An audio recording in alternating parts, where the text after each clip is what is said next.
But there is another way to create a social media following and create an influence, because there's a huge difference in having a following and then having an influence. So we wanted to create a book that would help people, women specifically, on how to create an influence on social media and in your life where you don't have to over sexualize yourself.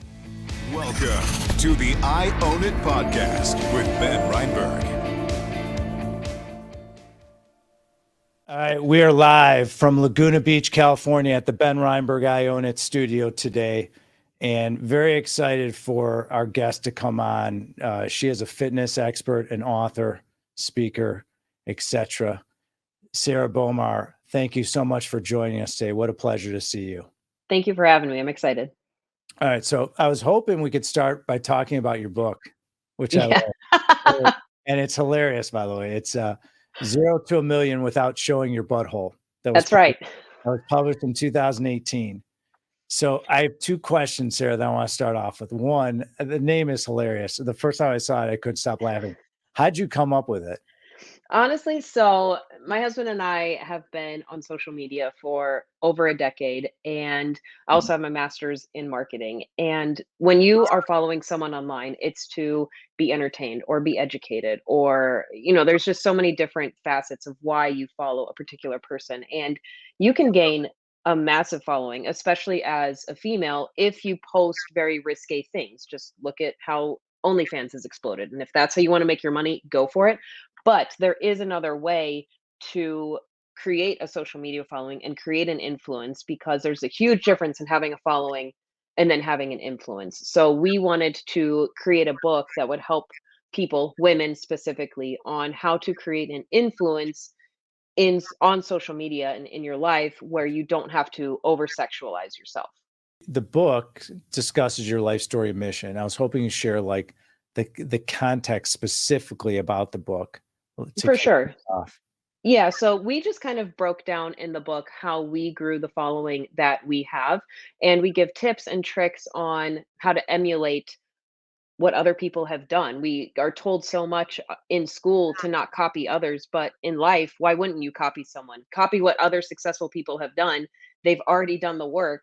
Just copy what they are doing. So each chapter has different tips on how to grow a following. And one of them is just look at why you're following someone else and figure out how you can create that sort of content in your world. It doesn't have to be fitness. It does, even if you're following a makeup artist, but you yourself are into beekeeping, you can still create that helpful content. Okay, I'm following this person to be educated. Okay, they're giving 10 tips. How can I give 10 tips in my particular expertise to create this following? And then we go through the content that you should be creating, high quality, the images that you should be putting out there, your captions, should you be using hashtags.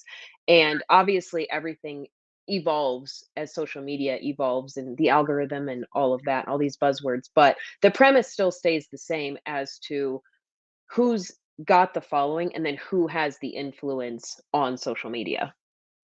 So you're a fitness fanatic, which I love fitness as well. When in your life did you become one? And what do you enjoy most about working out, like for you personally? And what are your go-to exercise routines? For sure. So I really started becoming serious about lifting around 2011, 2012. I attended the Arnold Fitness Expo, which is in Columbus, Ohio, every year. I actually went with my ex-boyfriend, who was a wrestling coach at the time, and wrestling states are the same weekend, or they were, as the Arnold. And we had this huge gap in the day, and he's like, let's just go to the Arnold. I'm like, what's that? Like, okay, with protein shakes, whatever. And we go, and I'm just like, my mind is blown. If you've ever been to the Arnold, it is one of the coolest expos, conventions, whatever you want to call it.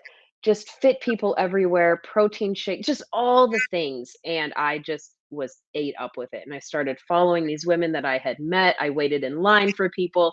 And I just started, again, following people on social media. And that was back when magazines were very popular, print marketing was very popular. And so I've got this stack of magazines of these women that I saw at the Arnold. And I'm just like, oh my gosh, like, look at all these workouts they're doing. I need to do these workouts. And so that's really what kicked it off, was going to that convention. And of course, as fate would have it, 2 years later, I meet my husband at the Arnold, who won the Arnold twice. It all just comes full circle, right? So now it's become, since then, 11 years later, I've been pregnant twice. I've had 2 children. I've now went through 2 postpartum journeys myself. And so now for me, working out is just about being as healthy as I can be so that my kids see that and my kids want to emulate being healthy and being fit and working out and just loving the body that you're in. And now it's literally just this postpartum journey because so many women are on it and so many women have been pregnant and are on this journey themselves to really just motivate and inspire other women who maybe are afraid to get back in the gym. They've got the mom guilt, or they don't want to take time away from their kids, or they think that they're being selfish because they want to be in the gym, when in reality, you cannot fill a cup when yours is empty. And so that's the thing that I really, really hone in on social media is like you have to take care of yourself because that will make you a better mother and a better parent. And then you can pour so much more into your children when your own cup is full. Well, let's touch on that. So pregnancy and early motherhood puts a lot of strain on a woman's body. Hmm. What are some of your key fitness tips for expecting mothers? And what about for moms with kids who have fallen off the fitness wagon, like you just mentioned a bit? Yeah, for sure. So I did want to mention too, I am a prenatal and postpartum certified personal trainer. So I promise like this is like legit information. So when you are pregnant, unless you have a pre-existing condition or a serious issue with pregnancy, so many doctors have this old school mentality of you can't lift, you can't do this while you're pregnant, you can't lift more than 20 pounds. When I was pregnant, my daughter was 25, so like I just can't pick her up. Like it's an old school way of thinking.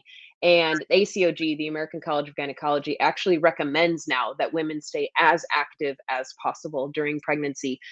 Quicker labor, easier labor, better recovery postpartum, less birth defects. There are so many benefits to remaining as active as possible while pregnant. And obviously, that's going to look different from person to person. But the rule of thumb is that it's based off your perceived rate of exertion. So if you can still hold a conversation, you're going to be completely fine. Obviously, we want to avoid things like volleyball, where you're going to potentially fall and land on your stomach, or these high intense extreme sports. But when I was pregnant with my daughter at 23 weeks, we were in New Zealand hiking in mountains. When I was 12 to 16 weeks pregnant with my son, we were in Tanzania for 4 weeks. There's just so that there's there's really not a reason to limit yourself in pregnancy unless your doctor has specifically told you that you cannot. But and really the only, like, limitations are gonna be a lot of core things. I was still lifting. I was induced with both children at 41 weeks, and I still lifted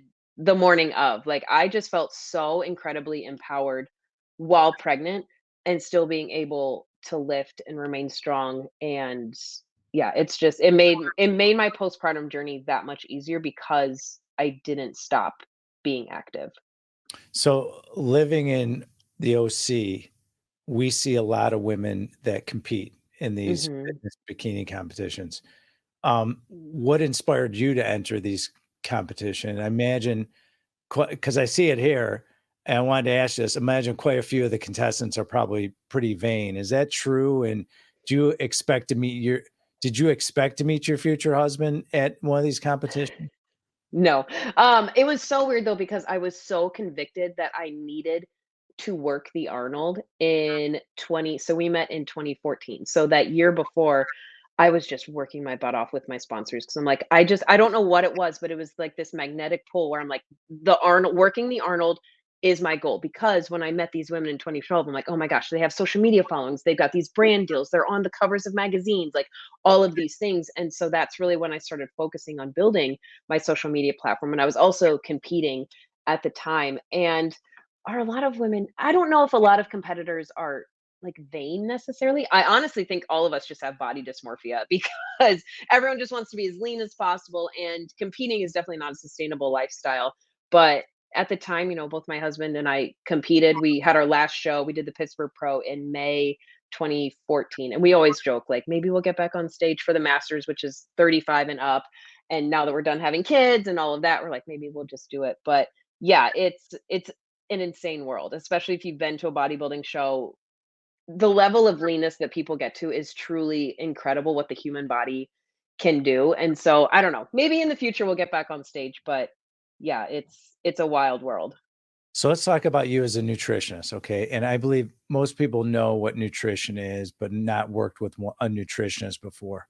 Give a high level summary for people, the kinds of people you work with, and how do you help people with their nutrition, Sarah? For sure. I mean, we work with people from all walks of life, whether it's someone who's wanting to put on weight or someone who's postpartum and wants to lose 60 pounds, or, whatever the case may be. It's a very wide breadth and depth. And I think that my personal journey, I've never been overweight. And so for me, I come from the other side. I was very, very, very thin in college. I wanted to put on muscle. I wanted to look like these women that were on the magazines who I was seeing at the Arnold. And then I also had two postpartum journeys. So I have lost weight without being overweight, if that makes sense. So I do think we bring like an interesting side to things. But like I said, the majority of people that we work with just want to be and feel, they want to see what they feel on the inside, and that's really the most rewarding part, is just helping someone reach not necessarily like an aesthetic goal, but that feeling of, "Okay, I feel good." And then once you kind of get that handle on that aspect of your life, it leaks into everything, which is so inspiring to see the amount of people who have messaged us over the years of, I lost the weight and then I got a promotion because I felt more confident, or I have a better relationship with my spouse because I like how I look in the mirror and it's no longer like a stressor in my life. And so we help people in a few different ways. We do have a membership based website where we have meal plans, workouts, that whole gamut. And then we also have free resources as well on our nutrition page. So we own a nutrition company, Bowmar Nutrition, and we have an incredible fat burner. I love all of our products, but one of my favorite products and favorite formulas is our fat burner, just because it's not full of caffeine. It's not going to give you some heart attack. It's not going to make you sweat and just itch and feel like it's working. It's actually formulated to suppress your appetite, curb cravings, mobilize your fat, and oxidize your fat. And the amount of women specifically who have messaged me, my cravings are gone. I finally broken that plateau on the scale. I can control my food. I no longer think about food 24/7. Dieting is actually easy because I can make smarter decisions because I'm not just bored eating. And so we have multiple challenges every year through our nutrition company. And it's not necessarily a weight loss challenge, but a transformation challenge. And so that's another way that we help people too with our free resources. So we have a free macro calculator on our nutrition website. And then we also have probably 500 free workouts from myself and then all of our athletes with our nutrition company that have contributed free workouts, and it's broken down by body parts. So I know everyone can attest to, times are tough right now for a lot of people, and so hiring a trainer might not be in someone's budget. So we wanted to provide that free resource for people. Oh, I'm lifting shoulders today, I don't know what to do. I'll click the shoulder button and I will click on Sarah or Libby or Margot, and I can do any of their free workouts. And that's just something that we just are convicted and believe in sharing, because there is so much stress in life, and the gym shouldn't be one of them. It should be fun.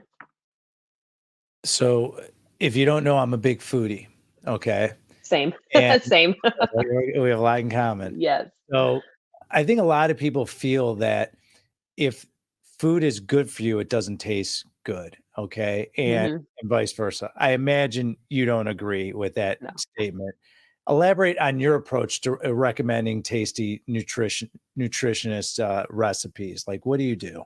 For sure. So, I mean, I think it's just about enjoying the food that you're eating and then making it into a healthier version. Or maybe we add some protein and subtract some fat or some carbs elsewhere. So, for example, one of my favorite meals is taking raw eggs, our protein powder, and milk, and making one of the most delicious, like milkshake tasting drinks I've ever had. But it's 50 grams of protein, it's under 500 calories. Like, it is one of the things that I look forward to most in the day. And I think I do just think it's about making smarter choices when it comes to the food that you are eating. And supplements especially have come such a long way in the last 15, 20 years. Like, that's why we created a supplement company, because truly we have the best tasting protein on the market. And so if you can somehow make, I mean, this Ninja Creamy that's come out, that we can make ice cream out of protein powder. Like, we are in a time right now where dieting can be so incredibly easy if you just have a plan and you're not just winging it. And so I think there's so many incredible resources, supplements,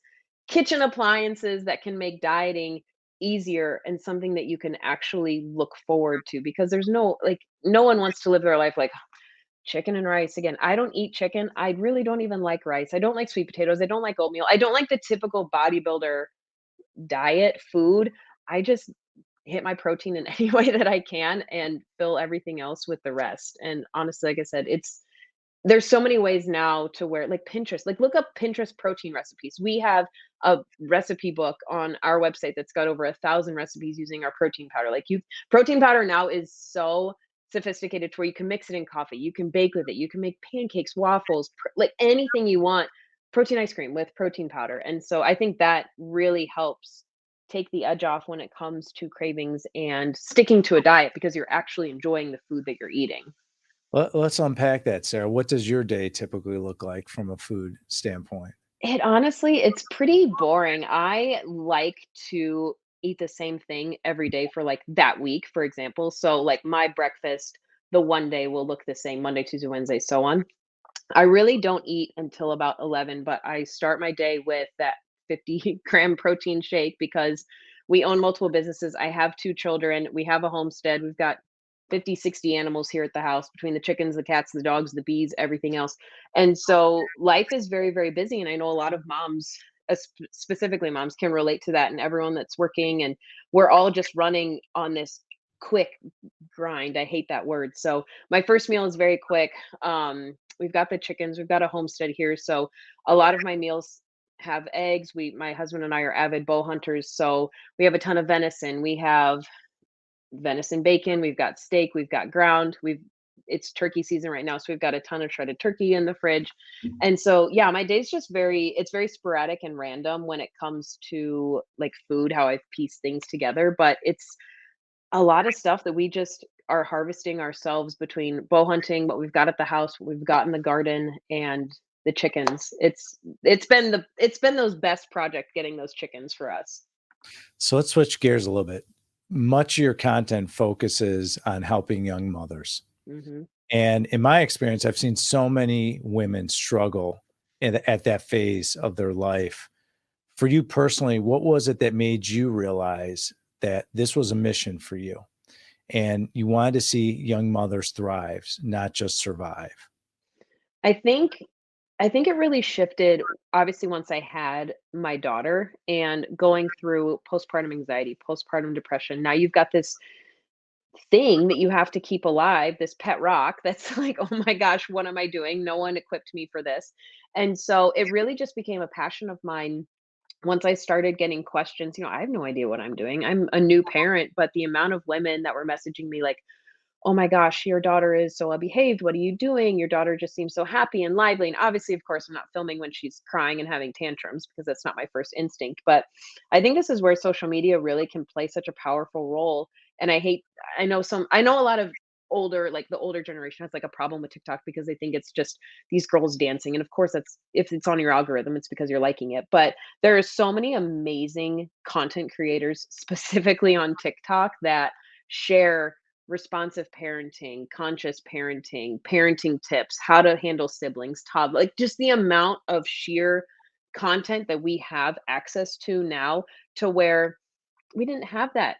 We didn't have that 20 years ago, let alone the world that we live in now. So I think social media can be just such a powerful tool to use it if you're using it to learn about parenting, or, homesteading, or whatever you want to learn about. You can really control the content that you are consuming. But that's really when it became a passion of mine, as soon as I had my daughter, and just the amount of people who were messaging me. And you can see all our books behind us. I mean, the majority of those are parenting books, because I just truly feel like a lot of this generation is breaking a lot of that generational trauma, and it's really powerful to see. And so I just love, if I'm going to be giving advice, I want to be as educated and as certified as I can to be giving advice. And so That's honestly just where it stemmed from, was just having my daughter and then realizing you don't know what you don't know, and it's really hard to relate to parents and women going through postpartum until you've done it yourself. And that was everyone's number one thing. Like, yeah, you look great, 25-year-old Sarah, but just wait until you have a kid. It's like, okay, whatever, you hear it. And it's like, just get up earlier. And then you have a kid and you're like, oh my God, that was like not helpful advice whatsoever. Like, it's your world just completely changes once you have children. And so that was really the pivotal point for me in the content shift on social media. So work-life balance is a hot topic for so many young mothers, Mhm. Sarah. How do you approach balancing life, motherhood, and a career with all these businesses? When you figure it out, let me know because Well, I'm still I trying to I think I figure figured it out, but, I don't take on too much. I give myself space now. I think that was my Yeah. how do you do it? So we've got a great team as far as employees go for all of our companies. Obviously, Josh and I are very involved as owners and operators in our businesses, but we wouldn't be able to do what we do without the team that we have in place, whether it's here or we've got a team in Utah. We've also have people in Ohio, all of our warehouses, all of our co-mans, all of our manufacturers. It truly is a team effort when it comes to disbursement of roles and responsibilities. And that's something that we had been building way before starting to have children. So it really just was the perfect storm and timing when we started having kids. But now here at the house, it's a lot of just planning, being very organized with what needs to be done, utilizing time. I get a lot done before the kids wake up, and I get a lot done when they go to sleep. Have a lot of meetings in the car, have a lot of meetings at the gym when I'm on the treadmill. It's just about that planning and making it a priority. I also really preach time chunking. And so if I'm going to be doing emails, then I'm going to be doing emails. If I'm going to be mom, then I'm mom. I'm not trying to do both at the same time because that I think creates a lot more stress and it's a lot harder to jump back into an email when okay, now I've got to go do lunch or this, that, and the other. Like I'd rather do an hour of emails and then be a mom for 3 hours versus try to do both in 4 hours because you can't be present in both. And I think that's what stresses a lot of women out while working and also being a mom. Yeah, being present is everything in life, especially in business. Mhm. And the more present you could be, you can see a lot more success and more fulfillment, I always say. So, Absolutely. speaking of fulfillment, you're involved with, a bunch of different charities. Share more about what organizations you're involved with and how others can support them. For sure. So we do own a nonprofit called Pets of America, where we take a proceed of our dog and cat nutrition supplements and donate it to shelters around the country to help with medical costs, food supplies, veterinary needs, whatever the case may be for shelter animals. And we also donate, so through our nutrition company, we offer discounts to military, first responders, nurses, teachers, truck drivers, students. So we give back that way as well through those discounts to all the people that I just mentioned. And through our nutrition company as well, I think we've donated almost $1 million in product to bases overseas, military bases, naval ships, hospitals, police departments, fire departments, teachers, through everything over the last 5 years with our nutrition company. And then through our outdoor company, we also have donated almost 50,000 meals domestically and internationally through our bow hunting adventures as well. So the name of the show, Sarah, is I Own It. It's owning every aspect of your life, your health, your relationships, your behavior, etc. We are all works in progress that I'm sure you're aware of. And share a recent example where you realized that you had it wrong and you didn't own it fully. That I had it wrong. Oh, probably something that I did with my husband. Um, yeah, I would say, being spouses, obviously, and then also being business partners, we bicker a lot, but we usually bicker as business partners. We don't really bicker as husband and wife. But over the last month, my husband has been very focused on building our outdoor social media content, and that has come at a pretty big sacrifice for him to just be working the hours that he is, and then sacrifice for our family as well to not see him as much. And I wouldn't say that I ever doubted him, but I do feel like we've been doing this for so long and it's just like, oh my gosh, like, do we really need to keep doing this in this way and creating this content? Like, I was about to just quit and delete social media like a year and a half ago. I was just over it. But my husband was like, just stick it out. Just wait, wait, wait, wait, wait. It's coming. And lo and behold, the last 3 days, our YouTube has increased like 250,000 subscribers based on all the work that he has been doing. So I wouldn't necessarily say that I was like wrong in it, but I wouldn't say I doubted him either, but it's hard to have the faith, and I'm really glad that I did. So, yes and no. Yes and no on, on being wrong or, like, doing something wrong, but, yeah, I actually texted him yesterday and today, and was just like, "I'm just so incredibly proud of you, how hard you're working for our family." So, it's been fun the last few days for us. It's amazing how people get criticized and then they see results and then all of a sudden they applaud. It seems Right. typical in life. Mhm. So, what is the best way for everyone out there in the ether to follow you and engage with you? I would say our Instagram, my personal Instagram is Sarah_Bowmar. You can really find everything off of my profile or my husband at Josh Bowmar.